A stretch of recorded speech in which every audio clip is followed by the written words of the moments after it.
Di SDN 3 Mentawa Baru Hulu, guru kelas 4 bernama Bu Widya sedang duduk di kantor sekolah sendirian. Saat jam pelajaran sekolah sudah selesai. Semua guru sudah pulang semuanya. Terlihat Bu Widya sedang kebingungan dan termenung, sedang memikirkan tentang murid yang kurang fokus belajar dan sering mengganggu teman di kelas, sehingga pembelajaran tidak maksimal. Bu Winda menghampiri Bu Widya dan menyapanya. Bu Widya meminta waktu dan kesediaan Bu Winda untuk mendengarkan ceritanya. Bu Widya meminta bantuan coaching pada Bu Winda untuk menyelesaikan masalah yang dihadapinya. Bagaimana cara Bu Widya menemukan solusi dan menyelesaikan masalah ini? Pada kesempatan ini, kasusnya adalah murid tidak fokus belajar dan sering mengganggu teman di kelas, sehingga pembelajaran tidak maksimal. Tujuan dari coaching ini adalah bagaimana mengatasi murid yang kurang fokus dan mengganggu teman saat belajar di kelas. Siang itu, Bu Widya meminta Bu Winda untuk melakukan coaching agar mendapatkan solusi dari permasalahan yang dihadapinya. Bu Widya ingin dalam pembelajaran semua murid bisa fokus dan tidak mengganggu teman saat belajar. Bu Widya akan menggunakan strategi pembelajaran berdiferensiasi dalam menyelesaikan permasalahan tersebut. Berikut ini adalah percakapan proses coaching model Tirta antara Ibu Widya dan Ibu Winda. Pada kesempatan ini, sebagai coach adalah Ibu Winda Kartini, kemudian sebagai coachee yaitu Ibu Widya Paradila dengan menggunakan alur Tirta.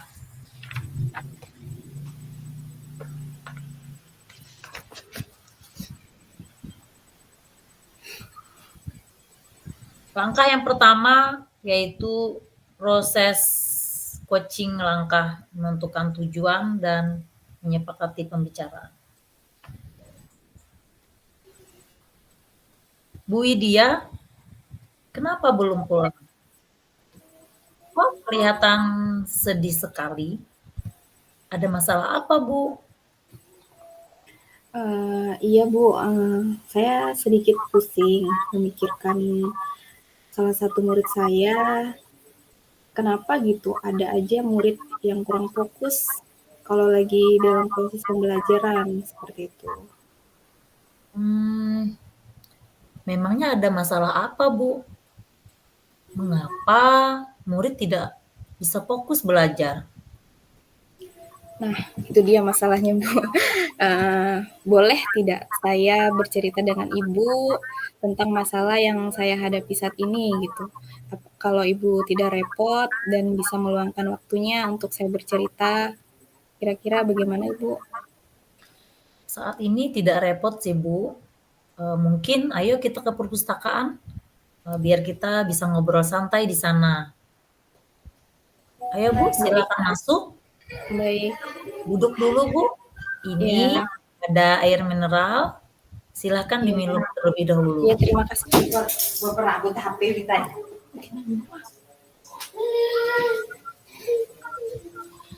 Tenangkan dulu pikiran Ibu. Saya siap mendengarkan kalau Ibu sudah merasa nyaman dan siap untuk bercerita. Kita ngobrol santai saja, Bu. Karena kita adalah mitra yang saling membantu dan saling menghargai.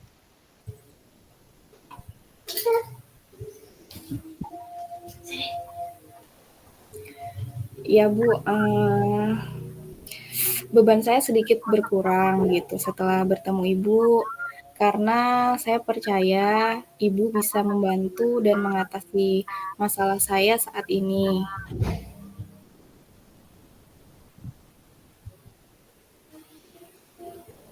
Terus Bu, Eh, jadi begini Bu,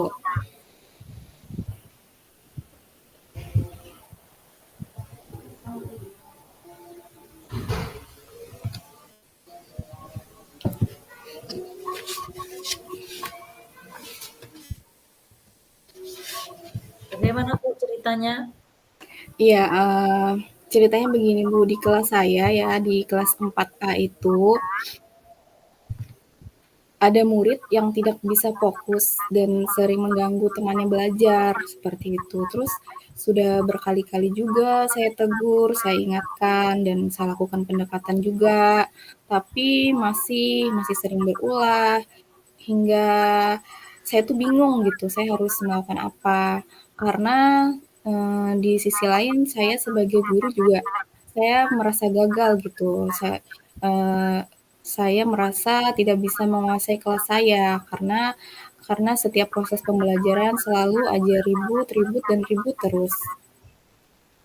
Oh, jadi ada murid di kelas 4A yang tidak bisa fokus dan mengganggu temannya. Iya, Nah, dari percakapan kita sekarang, Bu Widya, apa yang Ibu harapkan seperti itu? hmm, saya ingin dapat saran dan masukan juga dari ibu bagaimana mengatasi murid yang bermasalah tersebut, bagaimana cara anak tersebut bisa fokus belajar dan tidak mengganggu temannya. Karena dengan masalah tersebut ya, eh, kelas saya jadi tidak kondusif gitu, sehingga tujuan pembelajaran itu tidak tercapai. Nah, selama ini saya juga bingung, masalah ini cuma saya pendam sendiri gitu. Mau cerita dengan rekan sejawat, tapi saya malu gitu karena tidak mampu menguasai kelas saya. Nah, ternyata masalah ini semakin parah dan murid lain jadi ikut-ikutan dan susah diatur juga, Bu.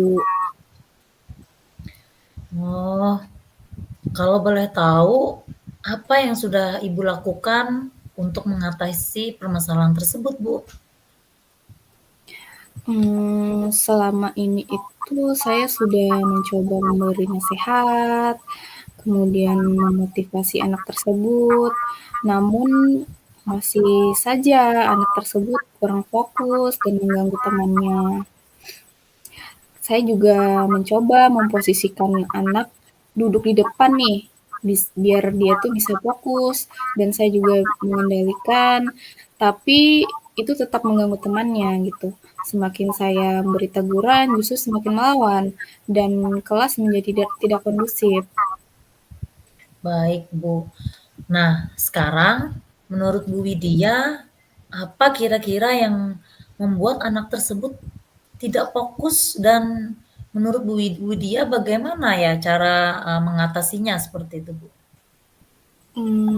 Mungkin pembelajaran saya membosankan, sehingga perlu mengubah gitu, sehingga saya perlu mengubah strategi mengajar, misalnya pembelajaran yang menyenangkan seperti itu. Pembelajaran yang menyenangkan misalnya seperti permainan, kemudian bikin kuis, bermain peran, pembelajaran yang memanfaatkan teknologi, atau pembelajaran yang sesuai dengan kebutuhan murid. Wah, ide Ibu menurut saya sangat bagus sekali dan perlu untuk dicoba. Sekarang menurut Ibu Widya, dari beberapa strategi yang Ibu sebutkan tadi, mana yang paling efektif untuk Ibu terapkan di kelas, Bu? Sepertinya yang paling efektif itu adalah pembelajaran yang berbasis permainan. Hmm, Apakah menurut Ibu pembelajaran berbasis permainan ini efektif untuk membuat anak tersebut bisa fokus dalam belajar?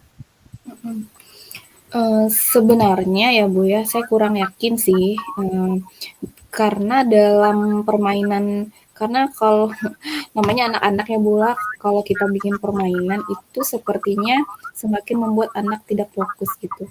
Apakah saya perlu mengakomodasi kebutuhan belajar murid tersebut ya Bu? Nah, menurut saya ini ide yang sangat menarik, Bu. Menciptakan pembelajaran yang sesuai dengan kebutuhan murid. Kalau boleh tahu, apa langkah awal yang akan Ibu lakukan?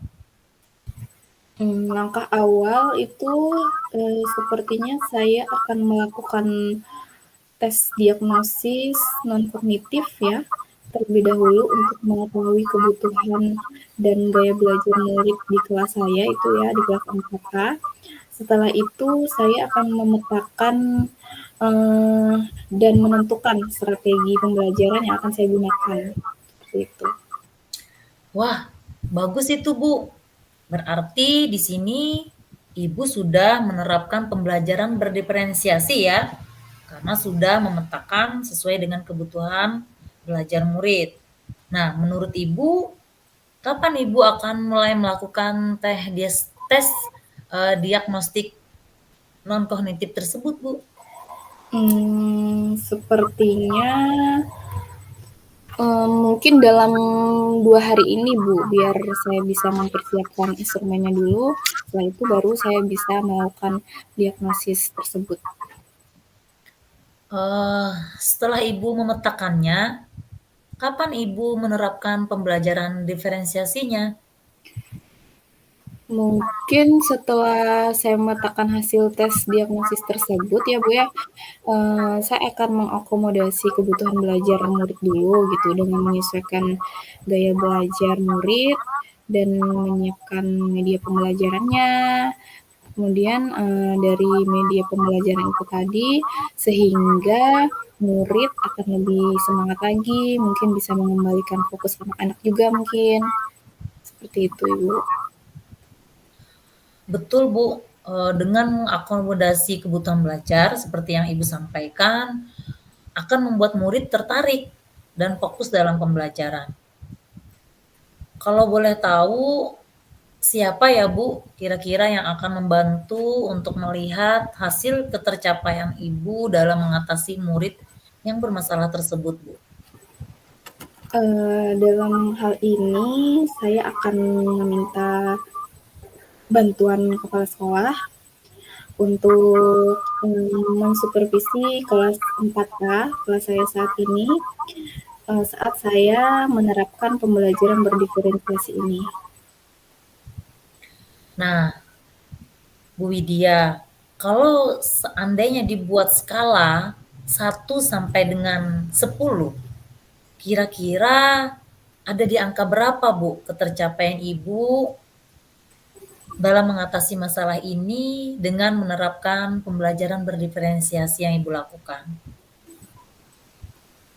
Untuk awal ini ya Bu ya, kemungkinan ada di angka 8. Tapi saya yakin jika dilakukan secara terus-menerus dengan angka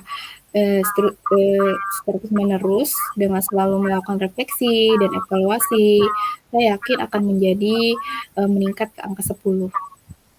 Amin. Yang penting terus berusaha ya, Bu ya. Saya turut Baik, mendukung selalu usaha yang Ibu lakukan. Nah, akhirnya Ibu mendapatkan solusi dari masalah yang Ibu hadapi. Alhamdulillah ya, Bu ya. baik Bu. Kalau menurut Ibu, apakah tujuan dari percakapan kita ini tercapai dan mampu mengatasi rasa kegalauan Ibu menghadapi murid yang tidak fokus dan selalu mengganggu teman lain? Ya, alhamdulillah ya Bu, saya berterima kasih juga kepada Ibu Winda, yang sudah membimbing saya pada hari ini untuk mengatasi masalah yang saya hadapi. Saya akan menyampaikan hasilnya kepada Bu Winda setelah saya menerapkan pembelajaran berdiferensiasi ini dan melihat dampaknya pada murid. Sama-sama, Bu. Saya senang sekali bisa membantu Ibu saat ini. Saya siap kapanpun jika Ibu memerlukan bantuan saya. Nah, sebagai rekan sejawat kan memang sudah seharusnya kita itu harus selalu saling kolaborasi ya, Bu ya. Tetap semangat ya, Bu Widya. Ya, Setiap masalah itu tentunya akan selalu ada solusinya, Bu.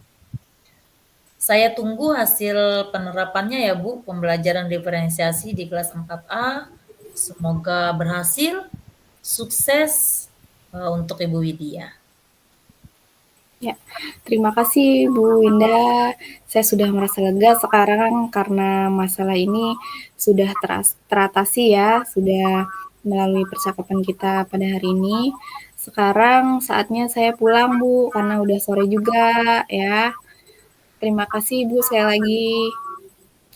Iya, Bu, karena juga sudah sore hari, kita juga sudah bekerja dari pagi sampai siang hari. Sudah saatnya kita pulang dan kembali ke keluarga kita. Sampai ketemu besok pagi ya, Bu Widya. Baik, baik Bu. Tetap semangat, kemudian tetap memberikan pembelajaran yang terbaik untuk murid-murid kita semuanya. Baik, sehat selalu Ibu.